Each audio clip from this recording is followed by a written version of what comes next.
Good morning. Welcome to Dress for Success Toronto's day 3 of our Mastering the Job Search through a pandemic virtual conference. My name is Kate Green and I'm the Executive Director for Dress for Success Toronto.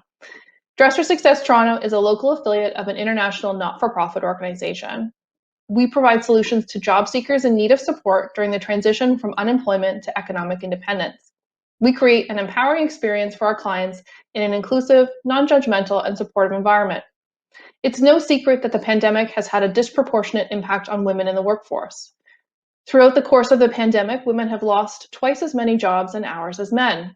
As our communities begin to get back to work, women have been recovering their jobs at a much slower rate. In July of last year, women's participation in the labor force reached its lowest levels in the last 30 years. We're here to help change those statistics. Employment changes the trajectory of a woman's life and enriches the life of her family and those in our community. This week's workshop will focus on how to effectively job search in these unprecedented times.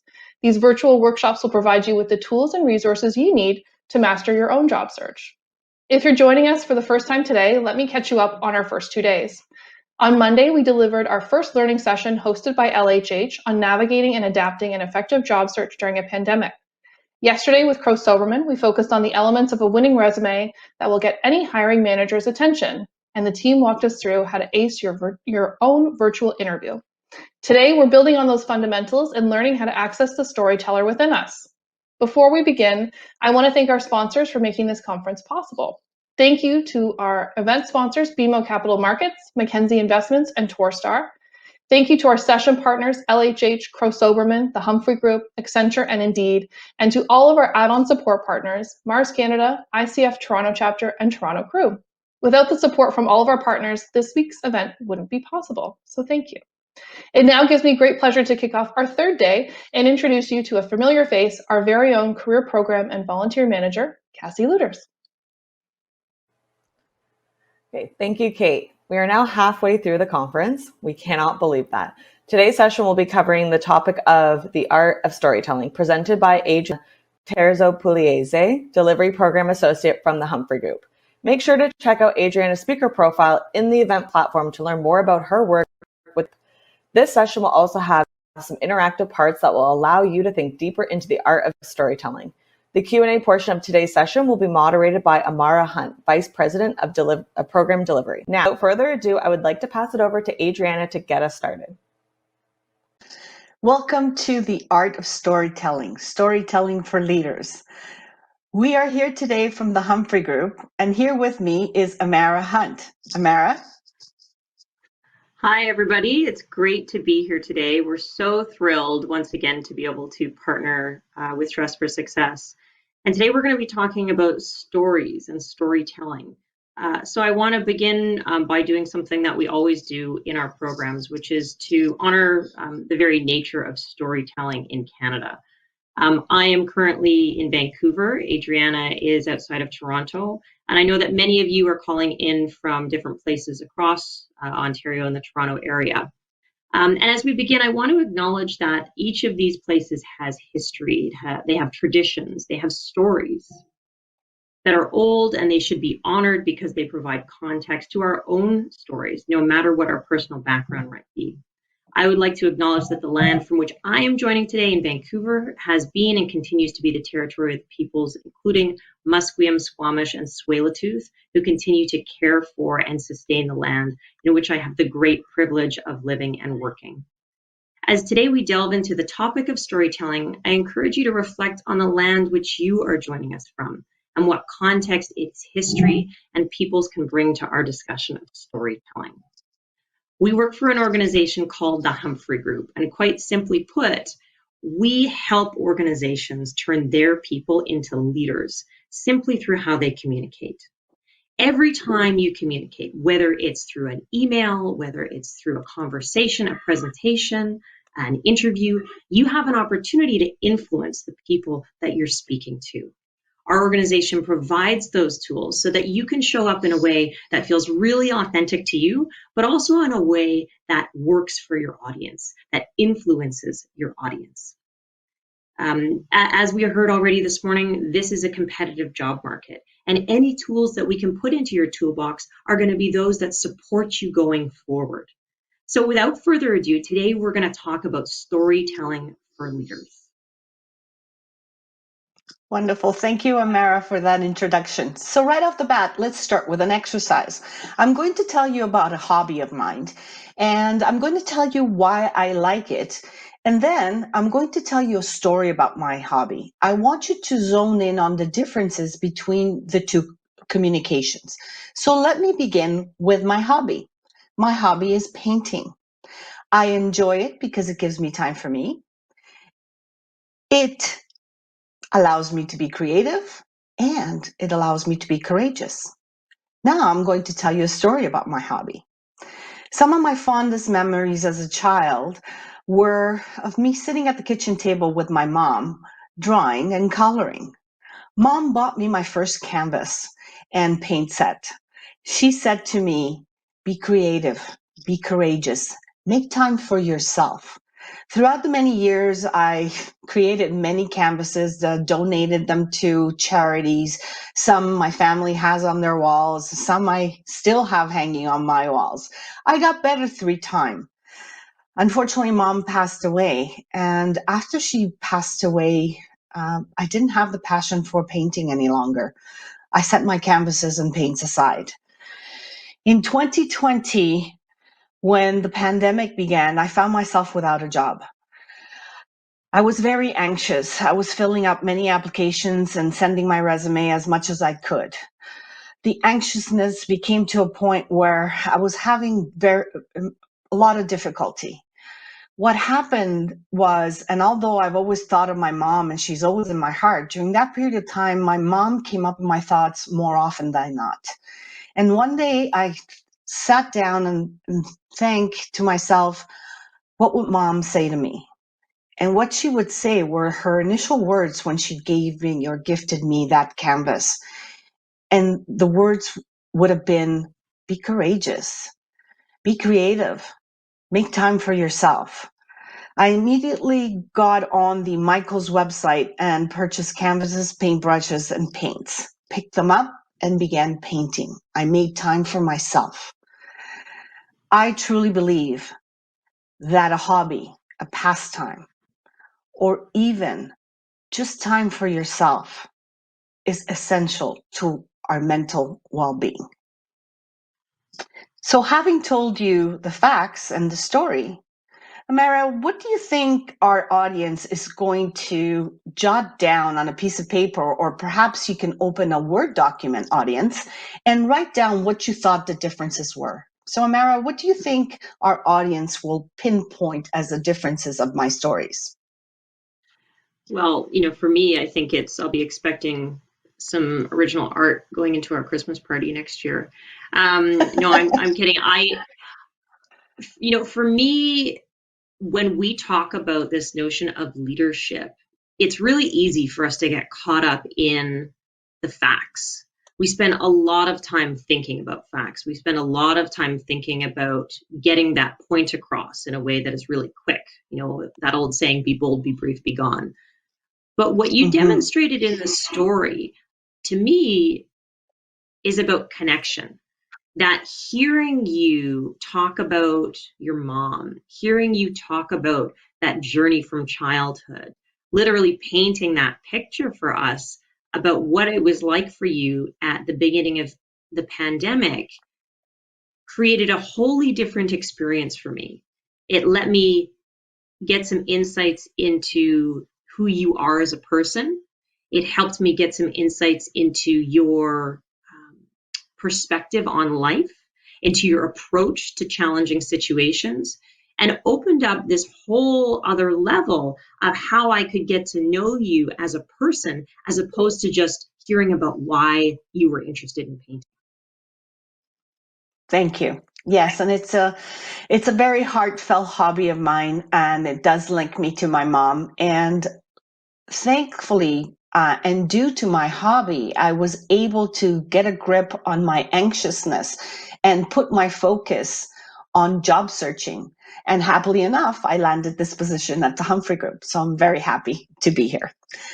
So a strong message, and this is what we're talking about, a strong argument constructed around the key message is a way that we can persuade our audience.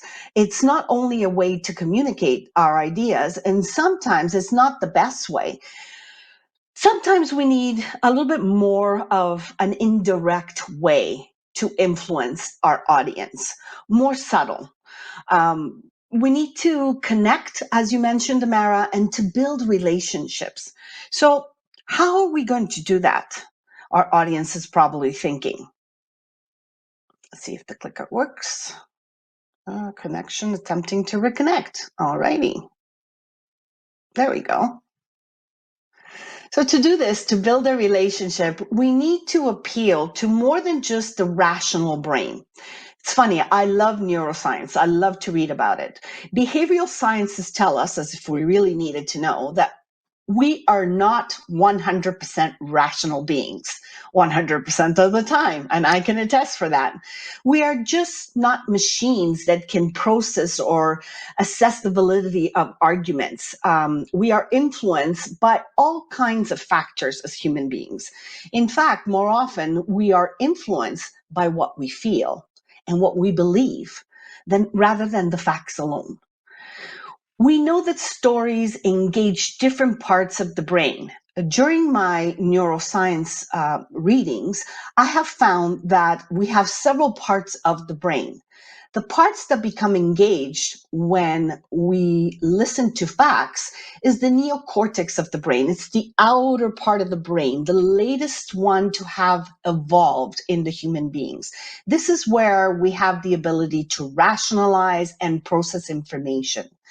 Where stories activate the brain is not only that part, but it is also the part called the mammal brain. That is where our emotions are housed, our likes, our dislikes, our memories. And when we hear or tell a story, both parts of the brain are active. I'll move on to the next slide. Yes, clicker. Perfect. So stories are powerful because they activate our feeling brain, our mammal brain, and our rational brain, our neocortex. So we remember stories because we feel more connected to them when we share them, and also when we hear them told to us. We understand information better when the story provides us with an example or a framework, a context. We feel compelled to act on stories that inspire us because they paint a picture in our mind. Just as you mentioned, Amara, when I told the story of my mom and I at the kitchen table. And most importantly, stories are how we connect. You mentioned it right at the beginning. Stories are what make up our social, political, and religious fabric. They are the oldest form of human communication. And that is very powerful. Mm-hmm. Mm-hmm. Yeah, I think that's such an interesting point to hit home here with our group, is that oftentimes when we tell stories, it may be very unintentional. You know, we're telling stories with our family, we're telling stories with our friends, maybe we're out for dinner, at some point, hopefully at a public restaurant. Those are the places in which stories come alive. And something to consider, especially when we talk about the nature of business and the nature of the workforce that you're going to be moving back into, more so now than ever before, is that this personal side of life is now very much at the heart of work. This disconnect between, it's not personal, it's business, no longer tracks, because what we've seen throughout this pandemic is that people are bringing more and more and more of themselves to the workplace. And that's okay. It's actually really great for many people. So when you start thinking about stories and the stories that you want to tap into, some of you may think, well, wait a second, is this appropriate? Is it not appropriate? We're going to talk about that today. But I want to point to this real paradigm shift that we are experiencing right now, in which it's not just that stories are something that are nice to have, They are something that is increasingly becoming part of an expectation for how you integrate yourself into corporate culture, how you build healthy working relationships within teams, and really how you want to bring your whole self to the table at work. Because organizations recognize that that's what makes truly great engaged employees, those who can bring their whole selves to work. And a lot of that is rooted in stories. I absolutely agree, Amara. And I believe that one of the words that come up in my mind is being your authentic self, bringing your true self to the table. Isn't that so? So your stories are powerful, just as our stories are powerful, and they can make a huge difference between a successful and a non-successful interview, especially now that you are searching for jobs and hoping to land that interview. You might be thinking, I don't have enough skills, or I'm just starting my career, or I'm just getting kickstarted. I left my country. Now I'm here in Canada and I'm looking for a new position, and I don't have many stories to tell. But we're here to tell you that you do have those stories, and those stories are yours, and that's what makes them authentic. And they can make a whole difference in the interview. It's amazing how we believe that we don't have the stories when our personal lives are so filled with stories that we can share with our interviewers.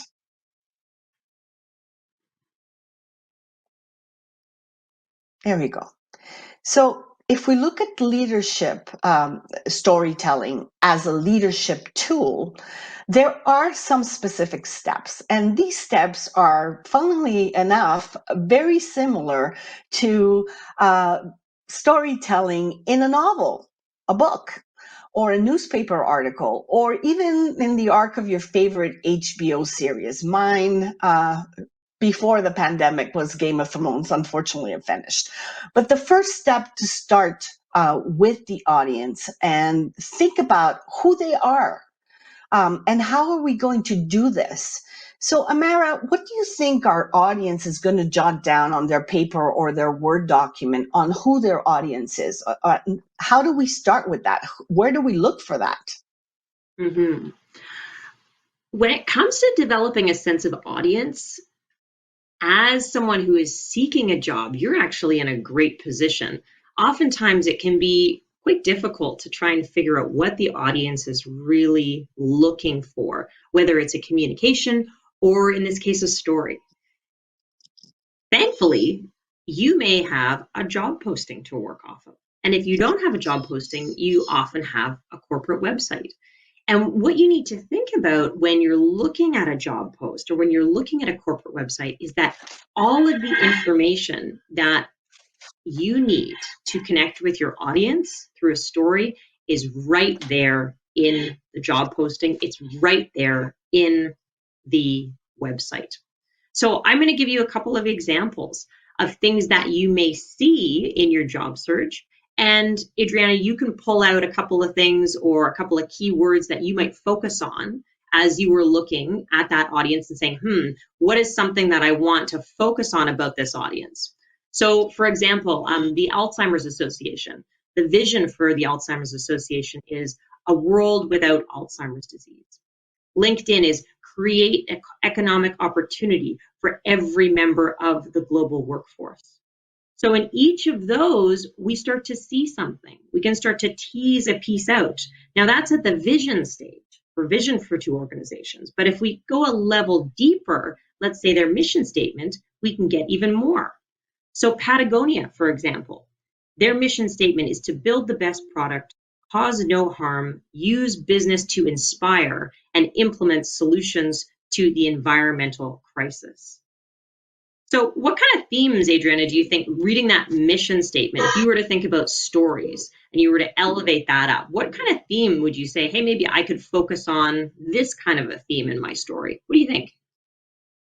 Well, it's definitely pinpointing where the company is going with their vision. A vision is usually an end state. It's a path towards that future state that they have in mind. I worked in the financial service industry for a very long time, and each bank that I worked for had a vision that was very similar to the other bank. One of them, and I won't mention by name, but one of the visions that I came across that was a running theme throughout the banking industry is to make people financially better off.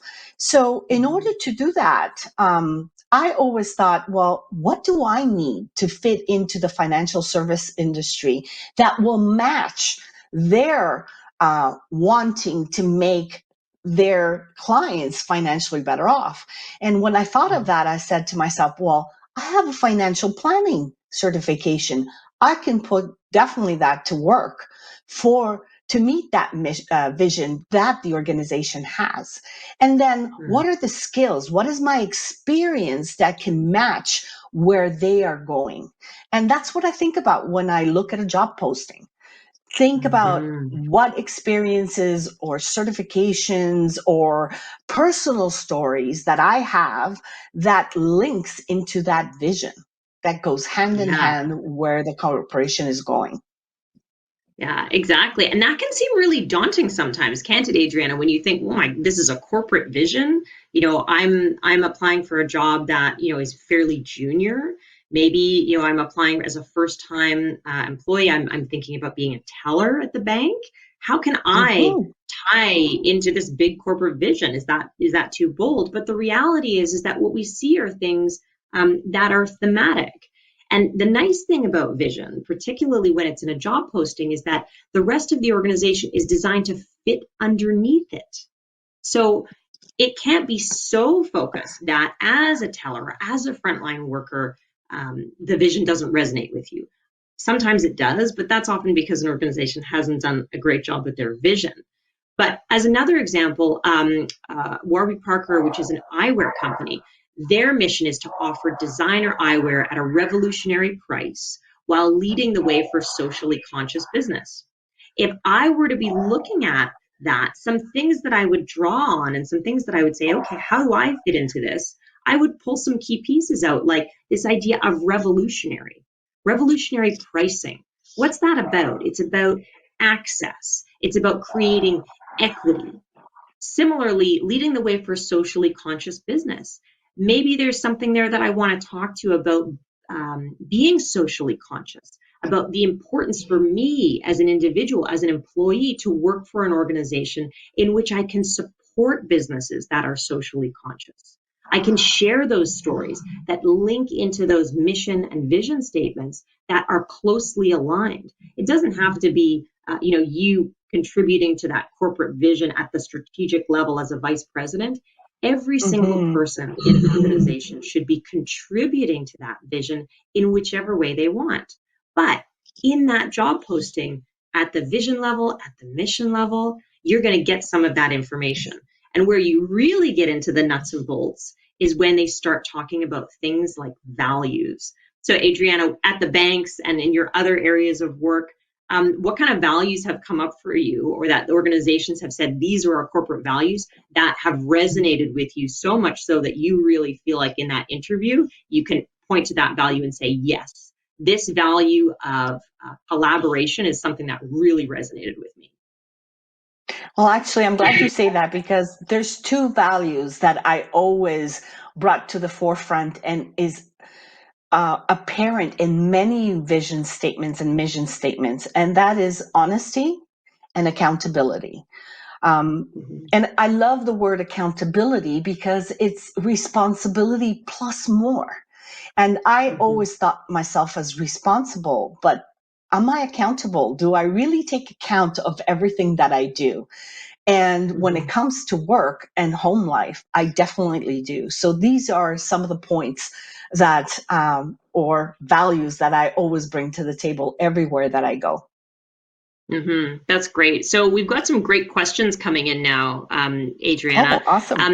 And, one of them is about storytelling in a shorter interview. So we're going to talk about the structure for storytelling. But if you have a short interview, like a 15 to 30-minute interview, as we're starting to get into some of these pieces, what do you think? Is it still appropriate to have a story in a 20-minute interview, 30-minute interview? I think so. The stories, and we'll get into it later on, but the way that you can present a story is with very simple steps.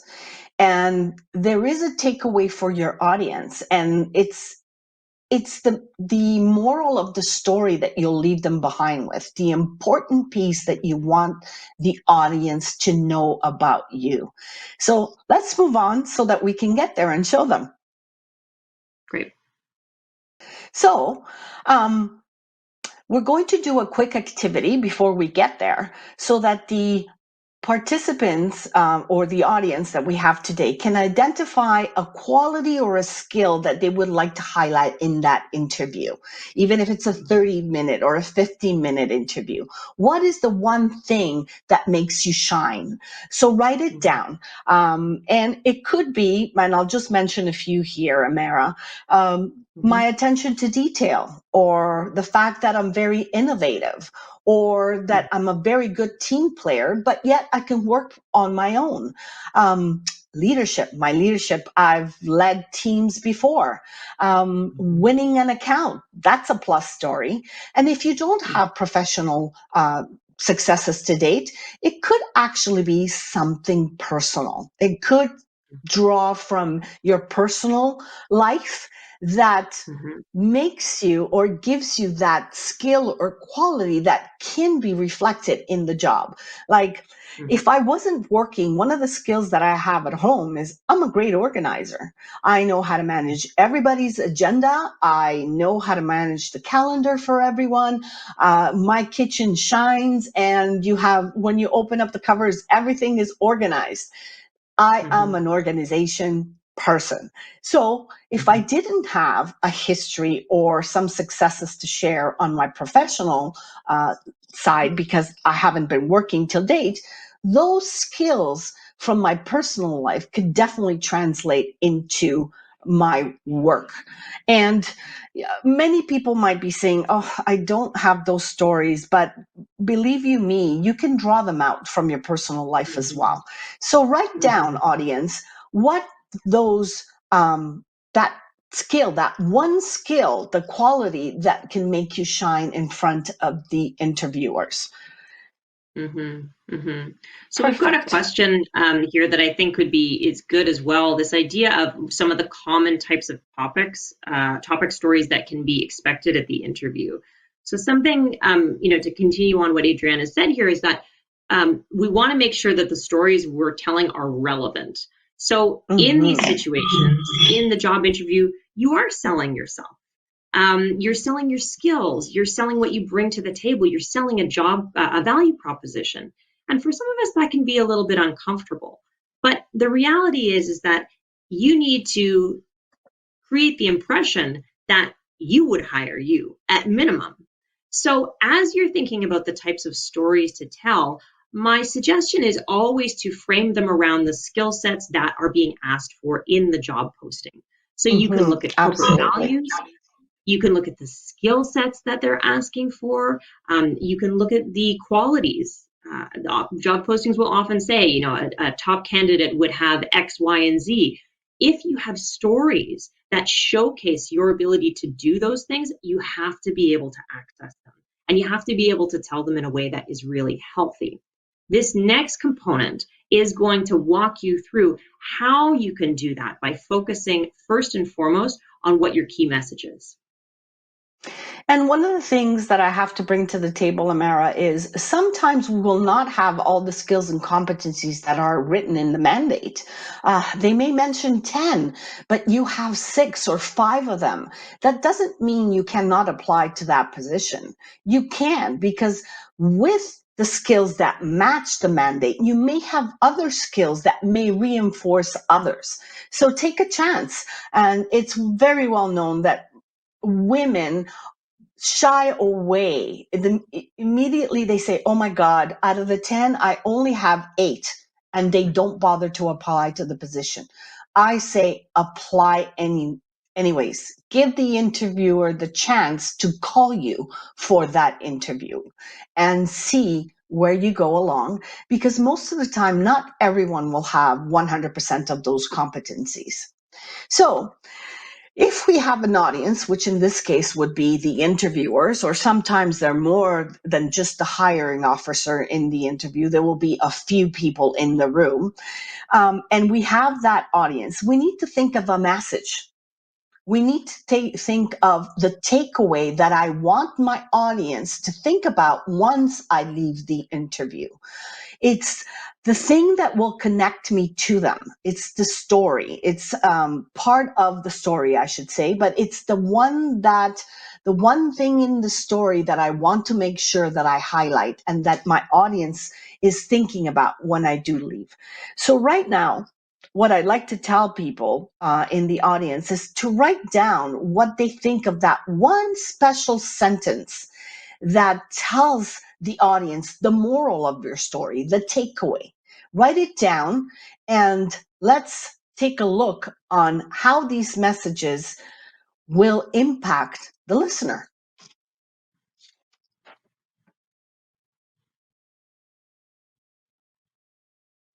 So I like what you said there, Adriana, about the moral of the story. That's something that I think is much more familiar to people than this notion of message. The moral of the story really is the point of the story. What is the point? Get to the point. And it's interesting that we start with the point, because for the most part, people don't start with the point, especially when they're preparing a story. You don't have to start with the point when you are delivering, but it's really important to first start with the point when you are trying to gain access to those stories. You have a million stories that you could share, all sorts of stories. By starting with the point of the story, it's going to help you narrow in on what exactly you want to use to create that connection. So what do you want to get across? Is it something to do with your commitment to collaboration? Is it something to do with the fact that you're resilient?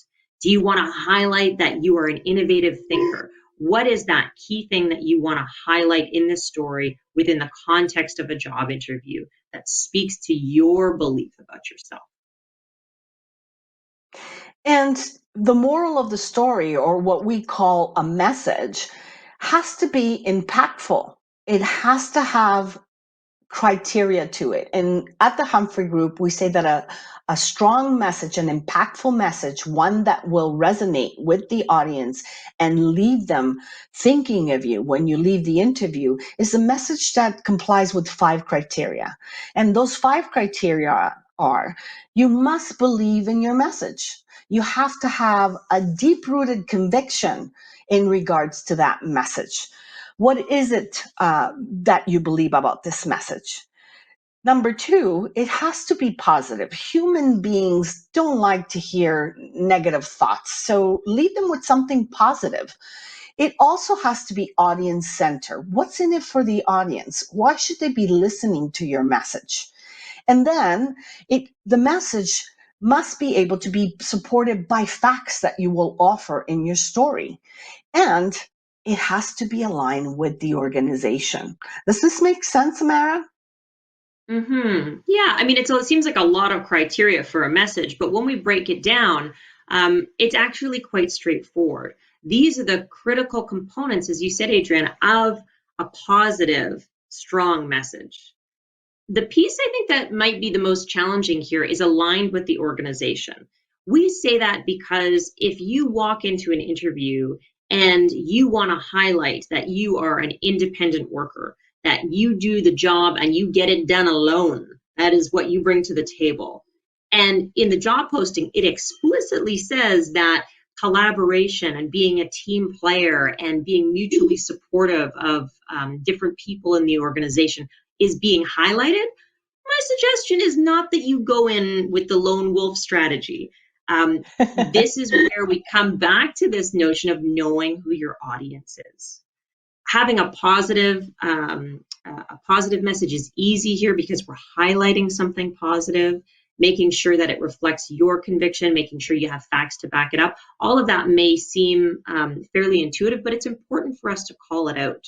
The last thing that I'd add on here is that it has to be short. It has to be short and sweet, because having a really long, drawn-out message dilutes its impact.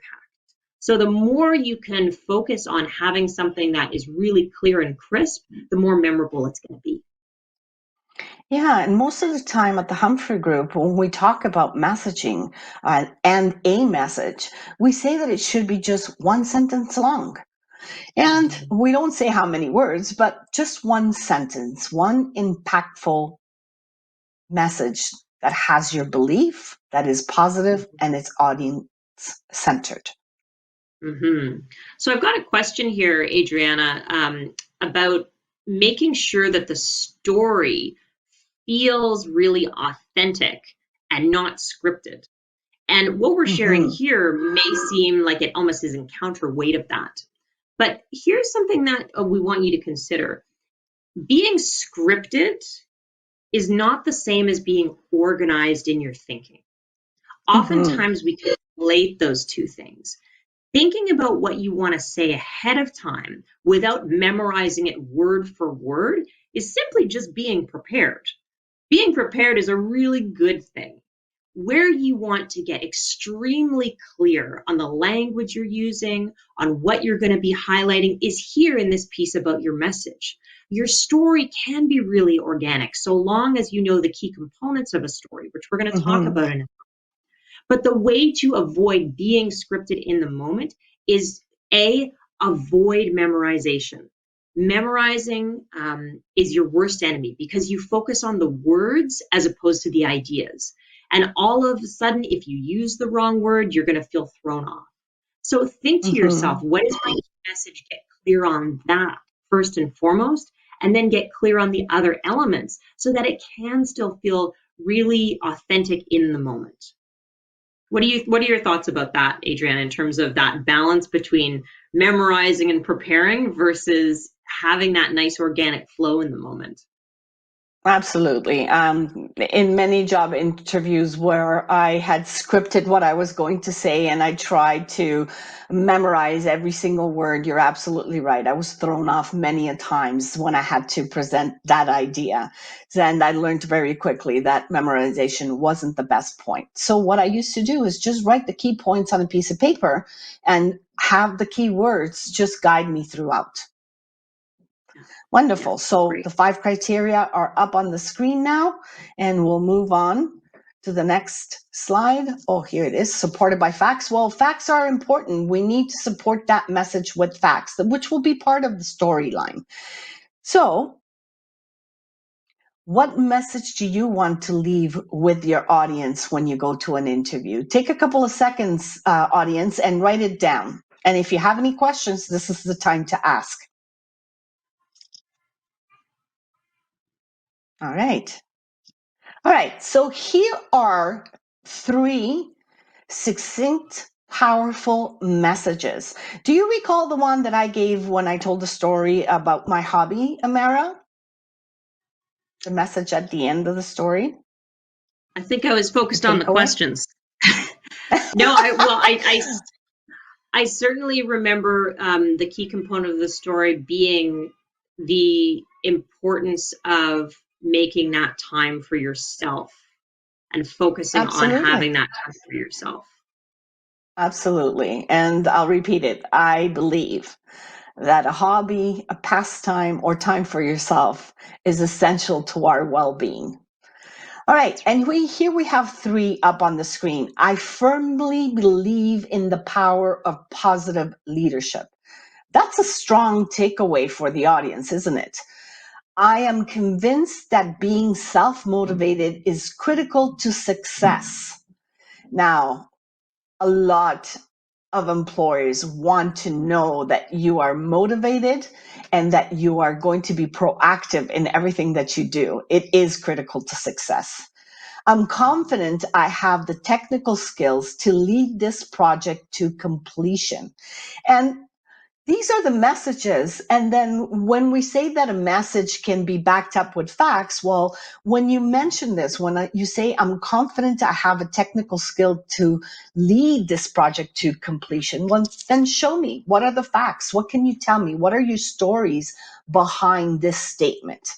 So the message, once again, is key takeaway for your audience. It's what you want to leave them with. You want to leave them pondering about you so that they will call you for the next interview. A story has, as you mentioned, Amara, it's a way to organize your thoughts. It's a way to organize information that makes it a story. So, for instance, when I mentioned my story about my hobby, I said that my fondest memories of my childhood are sitting at the kitchen table with my mom, coloring and drawing.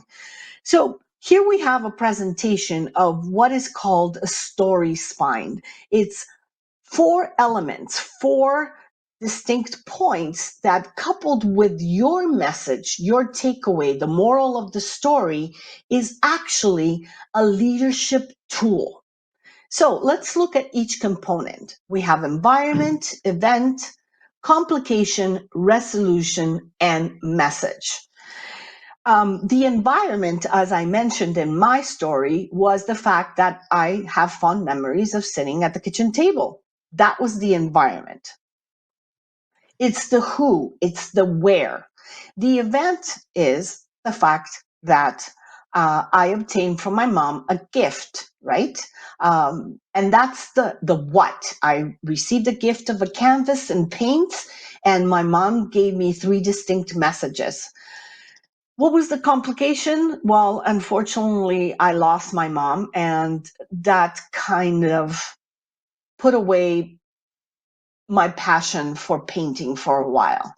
And in a story, that's what happens. It's the raised stakes, and it could be positive or it could be negative. The resolution was that I remembered what mom had said. I truly remember that she said that I needed to be courageous, that I had to make time for myself, and that I had to be creative. And my message at the end, that why does this matter, is because I truly believe that making time for oneself is essential to our mental well-being. So that was my story, and this is the way that I presented it. But the facts, the bones of how we put a story together, how we organize our thoughts, are in these 4 components, and adding the message, giving them a takeaway. That moral of the story is what really makes it a leadership tool. And I love this because I'll take this as an opportunity to posit some questions that we've got here. A couple that have come up have focused on the length of the story. Now, depending on how long you have for an interview, oftentimes it's 45 minutes to an hour. You'll get a good sense in the moment of what kinds of stories potentially you do want to share based on what you've prepared for. But what I want to draw your attention to here is that this story spine allows for a lot of flexibility. Adriana had a medium length story, I would say, at the beginning. But with this very short story spine, you can make stories under a minute. You can make them 2 minutes. I think anytime you are using a story to answer a question, so for example, if an interviewer were to say, tell me about a time when you received some difficult feedback, how did you respond to that? How did you handle that? This would be a great opportunity for you to tell a story. And you can use these elements, the environment, event, complication, resolution, and message. And maybe you end on a message by saying something like, I truly believe that candid feedback is the essence of kindness in a workplace. You figure out what your message is and you build your story from there. But you have that opportunity to make this story one that is longer and drawn out. This could be a novel, or it can be 45 seconds in which you're showcasing a skill that you want to talk about. So that's one of the important. Go ahead, Adrienne. No, I was just going to say, thinking about it, I was just thinking about the time when I was training in the banking system. And to make a long story short, using all the components that we see here of the story spine, I was a facilitator and I was teaching others, my colleagues and some subordinates, and this is the who and the where, of how to position the right solutions for clients' needs. What I realized was that I didn't have any formal training for this. So I decided to go to school. I decided to go and obtain my certificate of adult learning and development because I was teaching others from the heart, but I didn't have a structure. And that's what I felt I was missing. Once I finished my certification, which took quite a while and a lot of effort on my part, aside from my day-to-day work, I was successful in obtaining that certification. So my message would be for the audience is I truly believe that ongoing learning is essential to our success in anything that we do. So very short story. It took a few, seconds, not even a minute to tell you the story, but I've touched all the components and I gave you a highlight of the reason that I believe that lifelong learning is essential for our success. Yeah. Did that make sense? I love that one. Yeah, and it's a great summation of what we're talking about here. And I do mean it when I say this can be as long as a novel or as short as 15 seconds. It's about how you use it. That's one of the beautiful thing about these tools is that they have to work for you. We don't want you to be constrained into this box in which you can't use it to your advantage. And if you decide that you want to use components, you want to highlight other things, it doesn't all have to be exactly the same every time because it should be something that is authentic to you. One of the other questions that we have here is advice on creating a story toolbox that caters to some of the most commonly asked interviewee questions. Absolutely. And if you were to create a toolbox, this is where I would begin. So looking at the industry that you are wanting to get into, so let's say you're getting into marketing, and you notice that within marketing, there are a bunch of key values, there are a bunch of key skill sets that you've seen in multiple interviews. My suggestion would be to write those out, figure out what they are. Is it collaboration? Is it ingenuity? Is it creativity? Is it boldness? Like any of these words, because they can mean different things. Start with the words and say, what message do I have about this? And then even just like you see here with each of the 5 bullet points, write down for yourself, what's the environment? Where was I? Well, I was at my first job. What was the event? Well, the event was the system wasn't working. The complication was it was creating some really difficult challenges for us when we were serving clients. The resolution was I was able to redesign the system so that our intake form was far more inclusive, it was far more client focused, and as a result, we started to make more money. And so my message to you is that I truly believe that looking at problems with an innovative eye is the key to making businesses run. So you can do that for multiple stories and then have them in your back pocket ready to go. You don't have to have written them out word for word. You can create that toolbox of 5, 6, 7 common stories that are built around themes that if you need to change it from team player to collaborative, it's really interchangeable. And I agree, Amara. I believe that now I see my stories that are prepared, that I really sat down during that period where I was searching for a position in a company.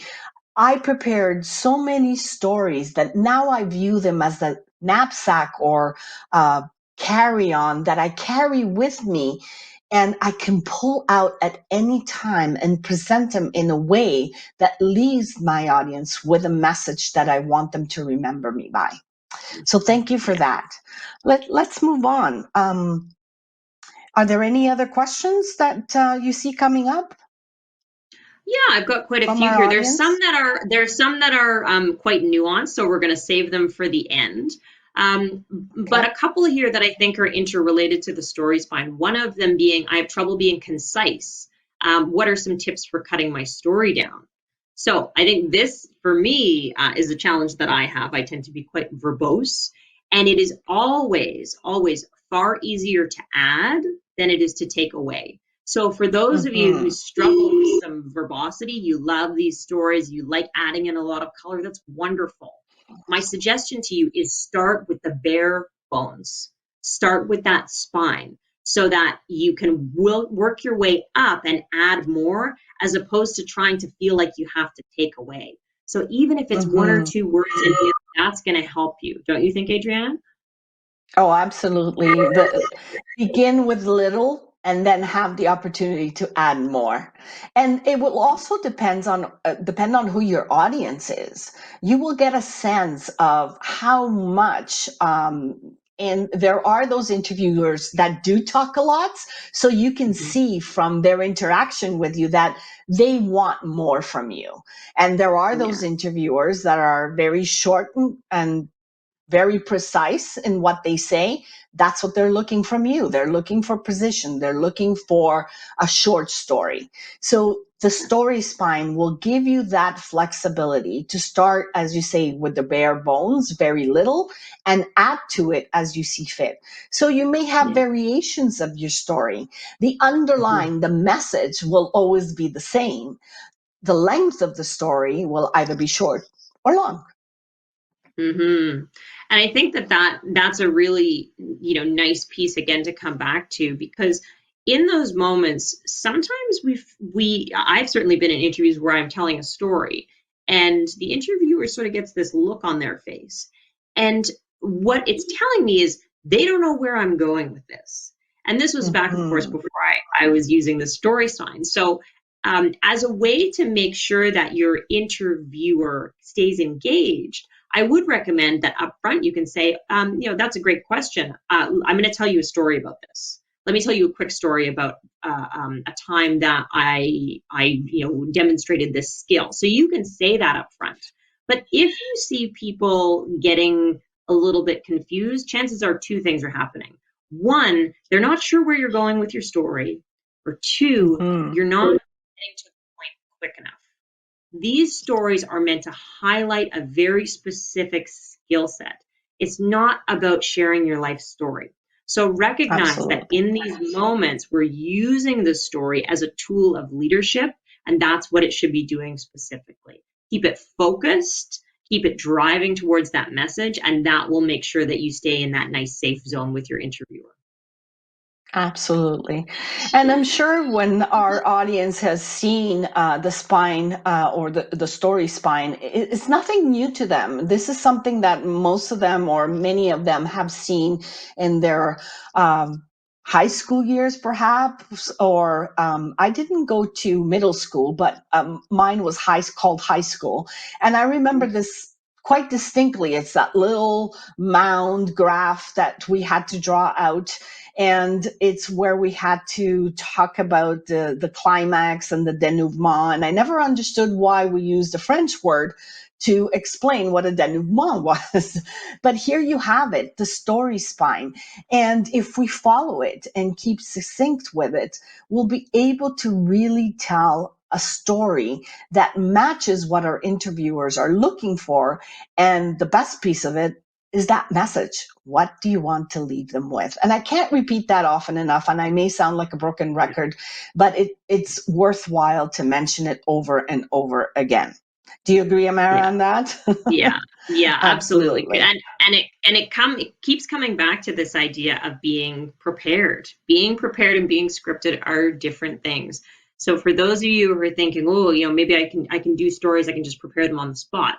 Yes, you can eventually. But our suggestion is that you practice first. You practice the technique of starting with the message and then getting these components down, even just in one word, so that you have them in your back pocket. And once you become really proficient at telling stories in a way that can be very influential, then you'll be able to come up with those stories on the spot. But for now, as you're starting to work this new muscle, as you're starting to train it, we highly recommend that this is how you focus on it, is making sure you do the prep so that you feel confident in what you're going to share going in. We're going to talk in a few minutes about some of the traps of sharing stories. I see a lot of questions about how do I keep it in the right tone? What if I get emotional? We're going to save those questions because they're very nuanced, but we can't stress this enough. Message and preparation using the spine is going to support you here. Absolutely. And as you mentioned, Amara, we don't want to book. And one of the questions that many years ago I received from an interview was, tell me about yourself.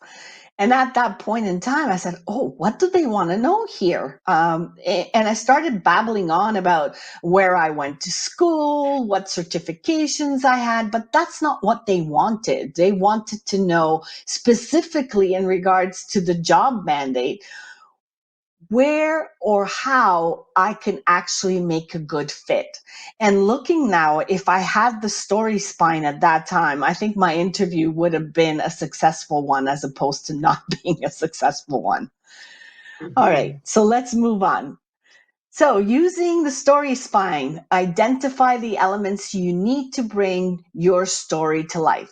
So here, what I'm going to ask the audience to do is just to identify the elements of your story. What are the components that you want to bring out? So we said there was the who and the where, the complication, the resolution, and don't forget your impactful message. So write that down. What is it for you? And I'm going to give you 1 minute.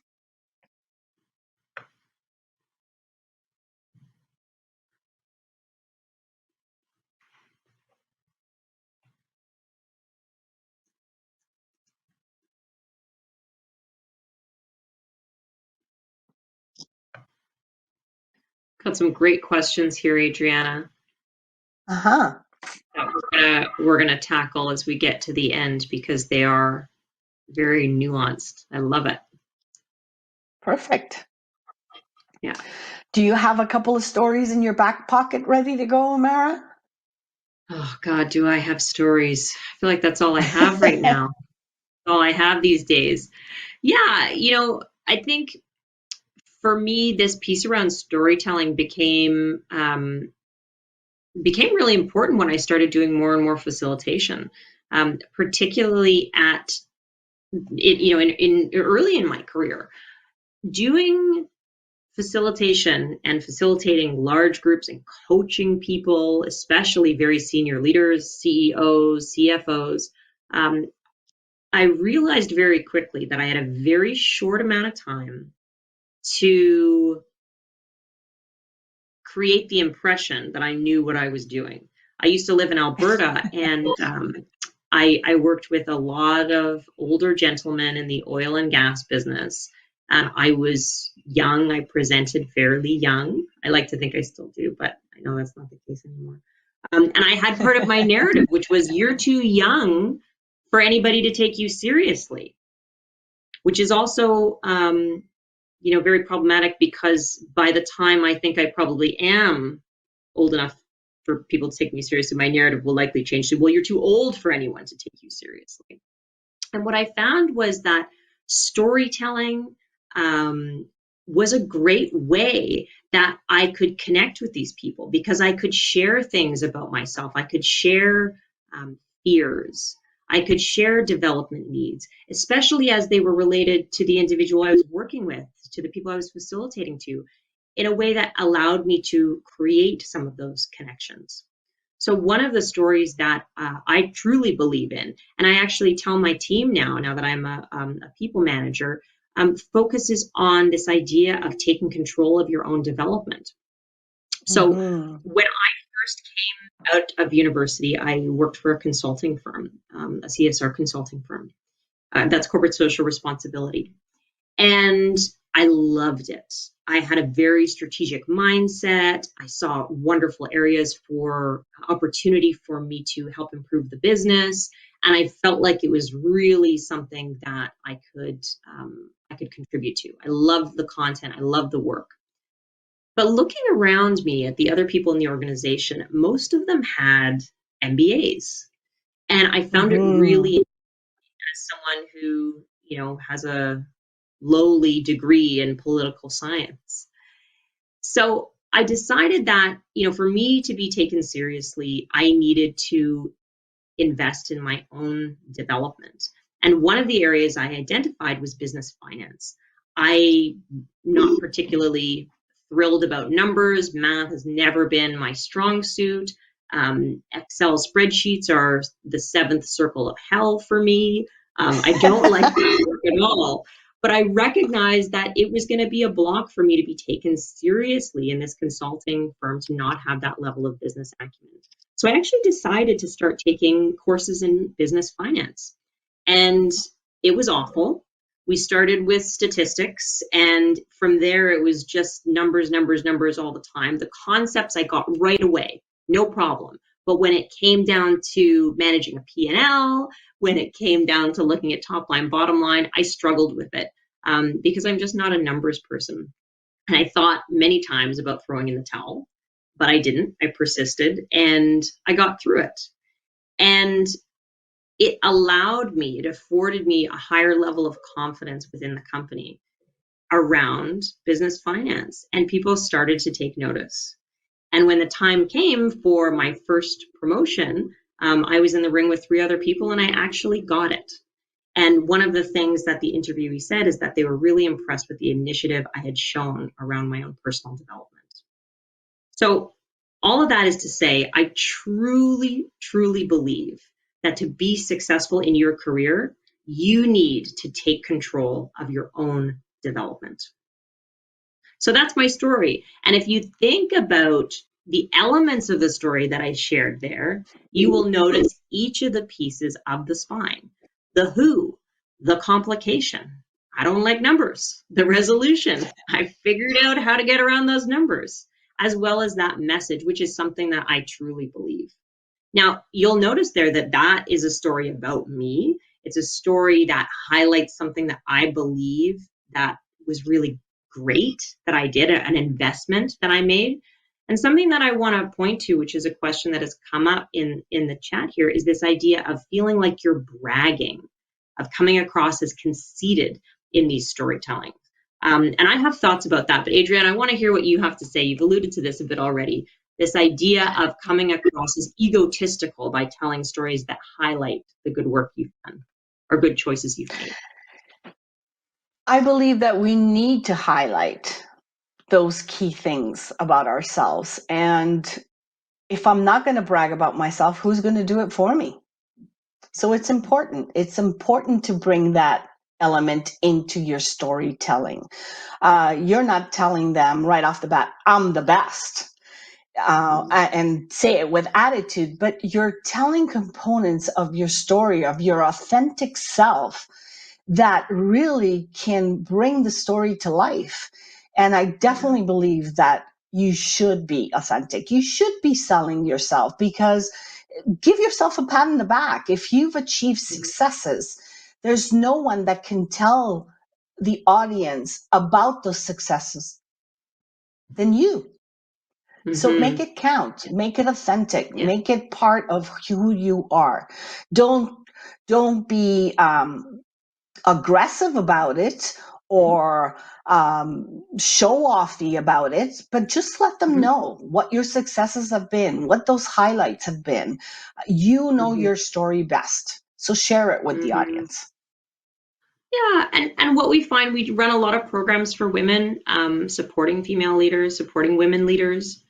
And what we find is that very rarely are people getting into this egotistical space. Social conditioning in many ways has led us to this space where being proud of your accomplishments, highlighting the things that you believe make you unique and special, in our culture, seems like it's frowned upon when it comes to women. And what I want to say to everybody on the other end of the session today is that what we're talking about is healthy relationships with yourself, talking about your accomplishments in a healthy way. So you are coming from a place where you are proud of something that you did, and that's okay.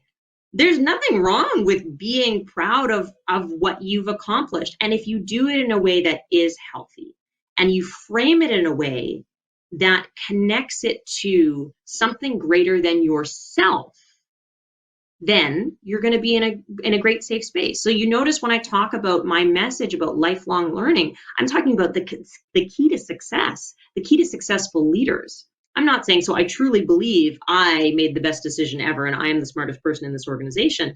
I'm creating levity within my story by sharing a belief about something that I've done, but also in terms of how it can support an organization. This is something that's very personal to me. Having worked with young kids, I have a daughter myself, and I ask myself, whenever I get into this space that I start thinking about, is this egotistical? Am I cocky about this? And is this not healthy the way that I'm speaking about this? And I think to myself, I am a role model for young women around me. And if I am saying, by the way I'm interacting in these interviews, by the way I'm interacting with other people, that it's not okay to celebrate your accomplishments. It is not okay for you to be proud of the things that you've done because of, some weird systemic pressure that we feel, that I'm actually perpetuating that. And I don't like that. I think it's unhealthy. So each of us are going to have a different level of comfort with this. And I encourage you to come at it from the perspective of what is healthy. It is healthy for you to be proud of the things that you've accomplished. It's healthy for you to be proud of what you've gone through and how you've come out the other side. And I really encourage you to showcase that, because that's what employers want to hear about. They want to get to know you and the great things that you have to offer them. And it's so unfortunate that as women, we don't give ourselves permission to shine and pat ourselves on the back, because we need to do that more often. And being an immigrant to Canada, that's one of the things I struggled with in my adulthood. Bragging about myself in a healthy way, as you mentioned, Amara, it's so important. And other cultures don't have that. They don't encourage females to brag or to pat themselves on the back. But give yourself that space. Give yourself that opportunity. We might as well hide in the closet if we're not going to do it. And you have the right to do so just as much as our male counterparts do. Yeah. All right, so let's move on to the next slide.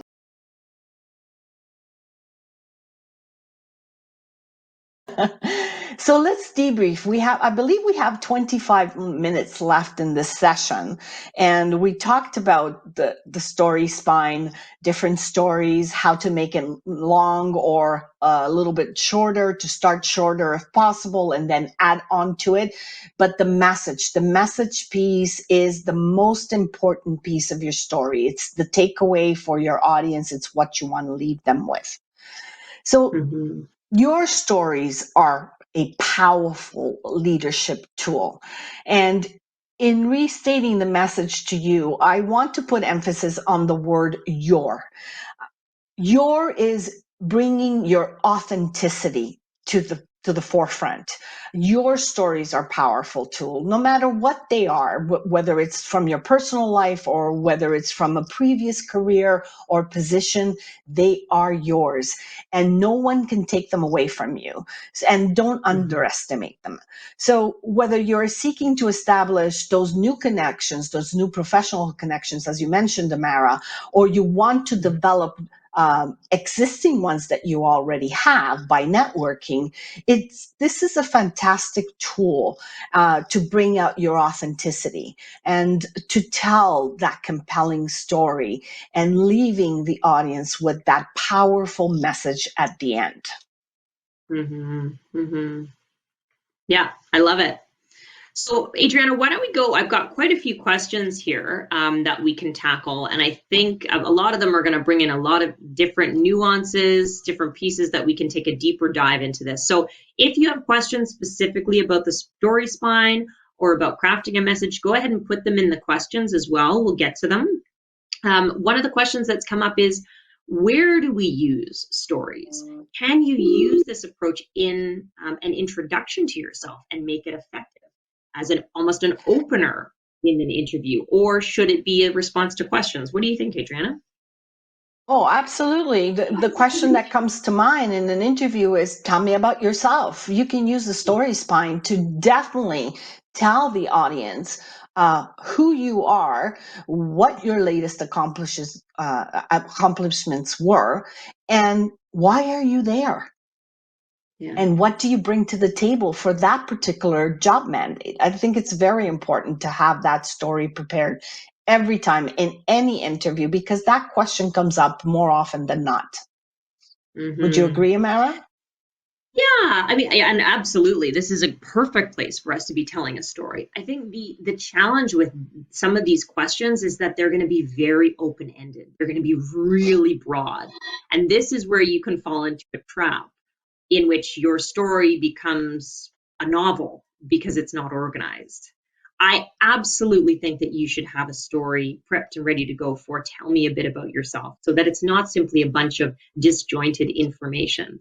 And where you should start is back with that message. What is the key thing that you want to get across to this interviewer about yourself? What is a belief that you want to share right up front that, may in fact color the rest of the interview? Is it, you truly believe in the work that the business is doing? That's a really great way to come at this, that you're excited at the potential opportunity to be part of this dynamic team. So when you're thinking about an opening story that you're using as a way for them to get to know you, make sure that you're highlighting different elements. You're using it as an opportunity for them to connect with you. But also when it comes to that message, my suggestion is that you elevate it, not focus on a specific skill, but more focus on the business that you are applying to. So for example, if I'm applying to a marketing firm, the end of my introduction to, the question of, so tell me a bit about yourself, maybe, so I truly believe that, that Zanzibar Consulting is a really innovative organization to work for. So I'm sharing right out of the gate why I actually want to work with this specific company. And I'm sharing it based on a belief of something that I have that's a conviction about why I want to work there, whether it's about the innovativeness of the company or the way that they approach their clients. This is a way that you can complement the business and also demonstrate that you've done your homework. You know what the organization is about and you understand what their unique value proposition is. And that's why it's so important also to start with the message. Start with that, write it down. And the other components will come easier once you have clarity on what that message is, on what the takeaway is. Yeah, exactly. What other questions do we see? Tips on nerves and how not to let them influence your storytelling. That's a great one. I'm a very anxious and nervous person to start with, but what I've done in order to concentrate on storytelling is I usually take a pen. And I don't know, this is my own thing, but I take a pen and I hold it in my hand, and that kind of steadies my nerves. And it gives me sort of an outlet where to release that additional anxious energy that I have. I don't know. Do you have a tip about that, Amara? Aside from the fact, and if we go to storytelling, is be prepared. If the more you are prepared for the interview, the better you are. But the one tip I have for me is I hold my pen when I'm nervous, and it kind of calms me down. That's good. Yeah, as long as you're not clicking it or banging it on the table, I think a pen is a very, very good way to do it. Oh, I know you don't. I see your pen when you and I are talking sometimes, and you use it very well. Yeah, so preparation is the key. Preparation, not memorization. If you try to memorize your stories, I guarantee you will feel extremely nervous and it will not help your cause at all.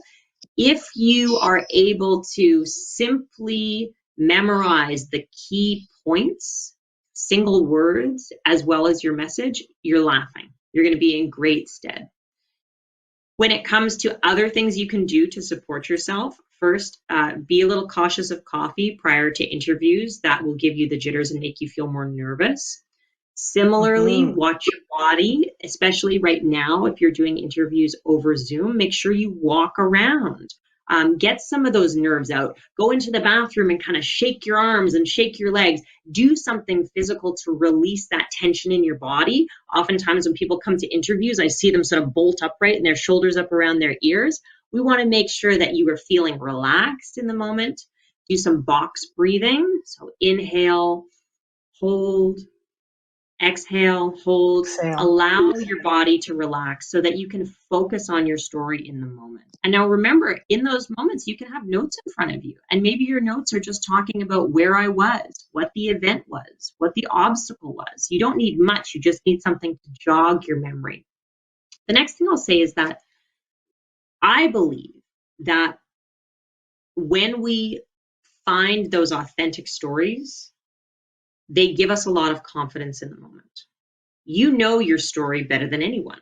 And as long as you're clear on the structure of how it's going to flow, tapping into stories is actually a great way to boost your confidence because you know it. You know it inside out.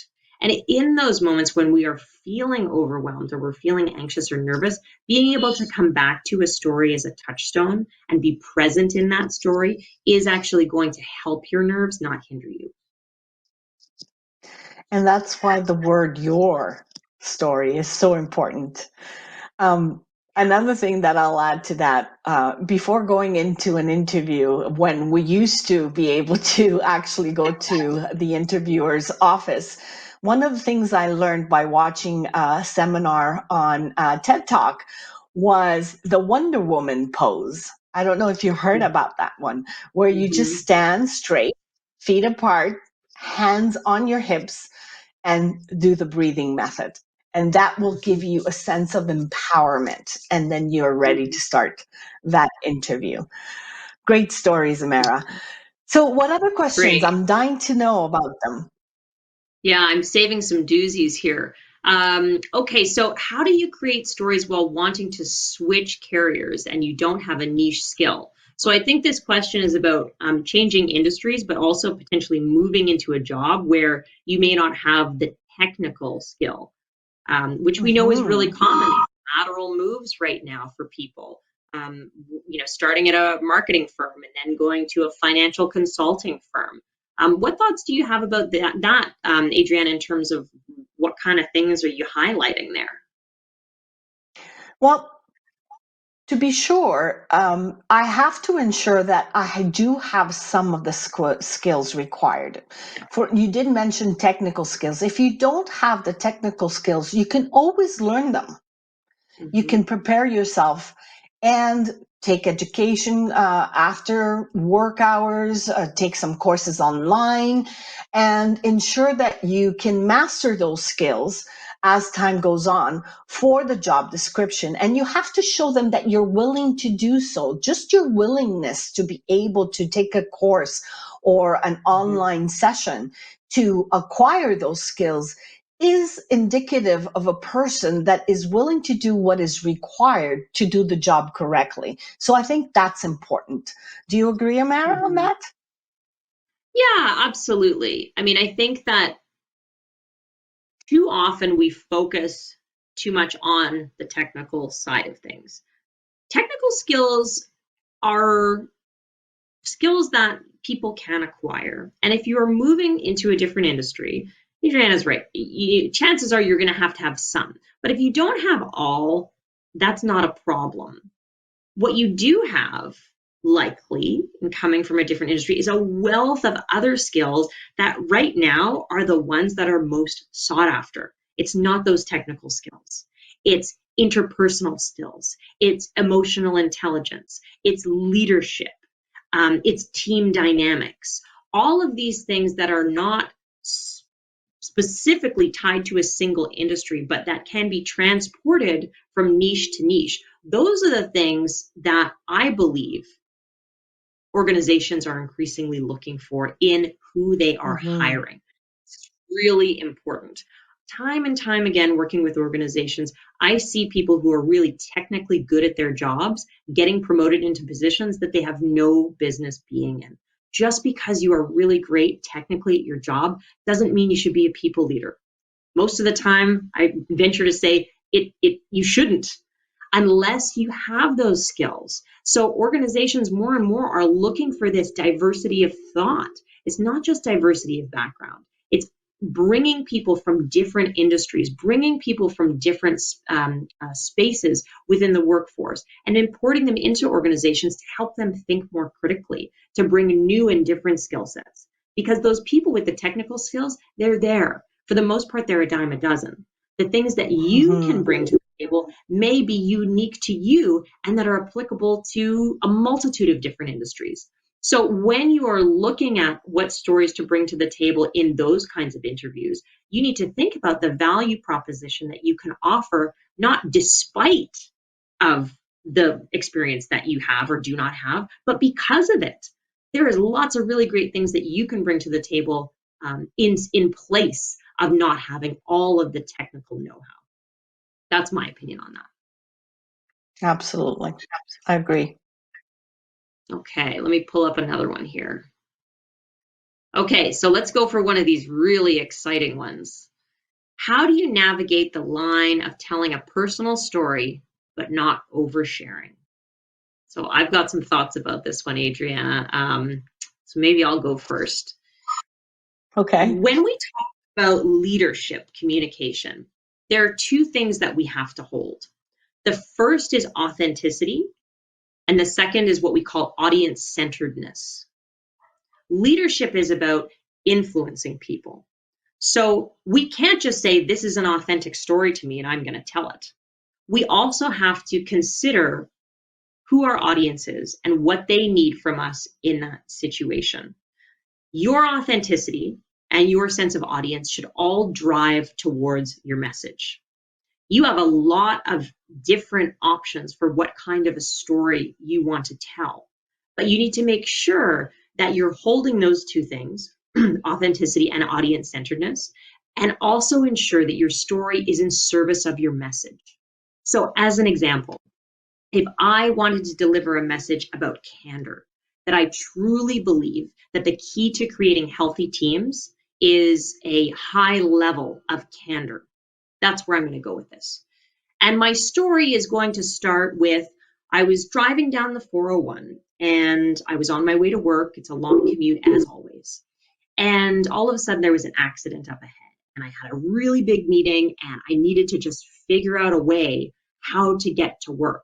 And I saw that there was an off ramp and it was about 50 meters ahead of me. And I knew that I needed to get there. So in the spirit of candor, I flipped everybody the bird and I zoomed in, I cut everybody off, and I made it to work. And my message to you is I believe that radical candor is the key to exceptional teams. So obviously, if you're going to talk about candor, flipping someone the bird on the 401 may not be the story that you're looking for. And I jest because I know that is not a story that anybody would necessarily put forward in an interview. But my point is salient in that you have a lot of different options for what you want to tell. Maybe that story is super authentic to me, but it's not audience-centered, and it doesn't drive to the message in the way that I want to. So that's the first piece. The second piece is around emotion. Emotion is healthy. And as I said at the beginning, as we've been talking about, people want that connection. They want to feel you. They want to see you as a person, as an individual who is going to be a part of a company. You're not just a cog in a business machine. And we have to be careful with emotion for the exact same reason that we're being careful with the story about flipping someone the bird. It should be authentic to you. It has to be audience-centered and drive to your message. Adriana's story is one that I think exemplifies this really well, because anytime we're talking about the loss of a parent, anytime we're talking about a very challenging situation, it's important that the emotion in the story doesn't overshadow the message or the moral of the story. Because in that case, when that does happen, people don't remember the message. They don't remember the importance of self-care. They don't remember the importance of taking control of your personal and professional development. What they remember is the emotional pain, the suffering that person is in as they are telling that story. So it's not to say shy away from personal stories. It's not to shy away from things that are authentic to you, that you feel like have really built your resilience and you do want to share. but recognize that in those moments, you want to make sure that it's audience centered and that it supports your message. And if at any point you feel like the emotion is going to overwhelm your ability to tell the story, maybe that's not the right time. Maybe the time to tell that story is a later date once you're hired by the company and you're wanting to share more about yourself. What do you think, Adriana? No, I totally agree, Amara. And it took me a long time to get over the grief of losing my mom, and it still gets me today. But now I can look at and reflect on everything that she did for me and how positive she influenced me in my life. So speaking of her is bringing my mom back to life. And I can deal with it now in a way that I can talk about it. And I don't make it a huge part of my story, but I do let people know of my loss. And my message was clearly something that was based on what she taught me, is to make time for myself, and that I truly believe it's beneficial for our mental health. And yes, I totally agree. If you cannot manage to control those emotions, then don't bring that story up to front and center. Keep it for someone closer to you, someone that is not interviewing you, someone that will understand your feelings around that particular story. When it comes to interview, keep it more business-like and only bring those components when you can have them under wraps. Yeah. Any other Great. interesting questions up in the chat? Yeah, so one of them is, how can I apply these techniques to a LinkedIn summary? I'm assuming this is on your own personal LinkedIn page where you have a summary of your experience. And I'm kind of two minds on this one, Adriana, so why don't you share your thoughts? I think several components of the story spine could definitely be used in your LinkedIn. As a matter of fact, I've done it on my LinkedIn page, and everyone's welcome to look at it. But definitely, I tell a story of the where it all started, what my skill sets are. Then I tell a little bit about the different areas of work. So that is also part of the complication. And the resolution is, I think it's my success in having landed this position at the Humphrey Group. So I think there are parts of the story spine within my presentation or blurb in LinkedIn. Yeah, I totally agree. I think my only suggestion would be, instead of sharing a personal story, keep the story focused on your professional journey. So I started here, I moved to here are the skills that I've gained along the way. Here's potentially what I'm looking for here, and here's my message about who I am as a potential employee. Yeah, I love that. And just make sure, I was just going to say, just make sure you don't make it very long, because there is not that much space to put that in. And you also don't want to put in your CV in there, because the CV is something that accompanies your application. This is just a snapshot. This is just a highlight of who you are and what you've accomplished. You're absolutely right. Great. Okay, how far can you reach into your bio? Is there a time limit? Can you use personal, such parenting moments to pull out skills? In my opinion, yes. I think depending on how much you have in your resume, use it. Use what is, fairly recent. I wouldn't go back to high school if you don't have to. If you are someone who is entering the workforce, what I mean is, don't go back to high school if you don't have to. If you are, sort of 35, 40 years into the workforce, I wouldn't go back that far. If you are someone who is just graduating and entering the workforce, absolutely use high school. Use student government. Use volunteering. Absolutely use parenting. Someone who's called out parenting here. I've never been in the wars more so than being a parent. Make sure that you're using those skills and highlighting the skills that you believe have been critical to your success. We absolutely recognize that being a parent in this pandemic has been impossible. Let's just put it that way. It's impossible to work, to be a parent, to do it all, to manage. And I truly do believe that organizations are recognizing that. So if you have opportunities to highlight that, absolutely, absolutely. Adriana, here's another question. What advice can you give someone who's been in the same job for 20 years and is now looking for a job? How do you handle the stress and overwhelming feelings of job searches, of interviews? That is a very good question. And well, you have to ask yourself, I believe you have to ask yourself, what do I really want? And as stressful as it may be, if you feel yourself you're boxed in, that there are no opportunities to move forward where you are, and you really want to try something new, just keep a hold of those emotions, convert them into energetic spurts that will allow you to look for a job. They say that the chances of you finding a job when you have a job are greater, but I don't always agree with that.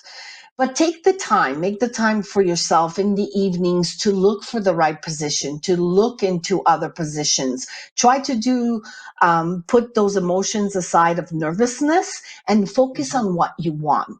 Focus on your vision, on your end state, and then make a plan of how you want to get there. Which positions are the ones that I'm more attracted to? Which positions can I bring more of my skill sets to?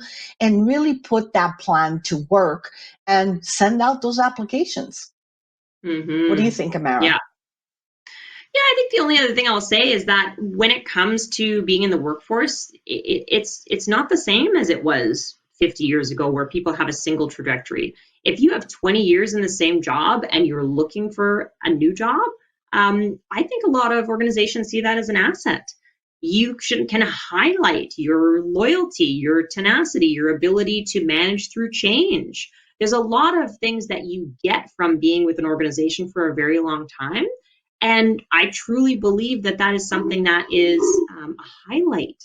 It's not something to think, oh, maybe they're not going to think this is so great because I've been with the same job, I've been with the same company. That's something that I think is really, really appealing to organizations who are constantly focused on attrition, and that you have a lot to offer. So give yourself some credit when you're applying for these jobs, and think about that 20 years with the same job as an asset as opposed to a strike against you. Yeah, pat yourself on the back for having had that position for 20 years. So we only have, I believe, about a minute left in this session, Amara. So I'm going to move to the next slide and leave everyone with a great quote from Ira Glass. Actually, I had heard of Ira Glass, and I don't know if all of our audience knows who he is, but he is a radio personality and a person that has many great comments and messages. And his one of his sayings is, great stories happen to those who can tell them. And use the story spine. I encourage everyone in the audience to use it and to commit to telling the story that they may have written during the session on their Word document or paper, and share it with someone, anyone, during this week, and accomplish it by the end of this week. And it always is great when we have that message, the moral of the story, and we have that succinct to put forward so that our audience can remember us. Any other words, Amara, before we go? I think that's time. Thank you very much for having us. I know there were still a lot more questions. We continue to support Dress for Success, and anything that we can do to support you in this new journey of finding a job, we would love to do. Best of luck to all of you, and thank you so much for your participation today. Thank you to Adriana and Amara for delivering that wonderful session. It was such an insightful workshop, and I know everyone listening today will be able to take a lot away from it. We also want to take this time to thank our sponsors again, the Dress for Success team as well, and definitely not least, thank you to all of our participants on the call today. We're extremely happy to be able to provide this workshop for another year, even though, again, like I've been saying, it's a little bit different this year, but I feel like our workshops have been really impactful, and we're so happy that you're all taking the time this week to join us.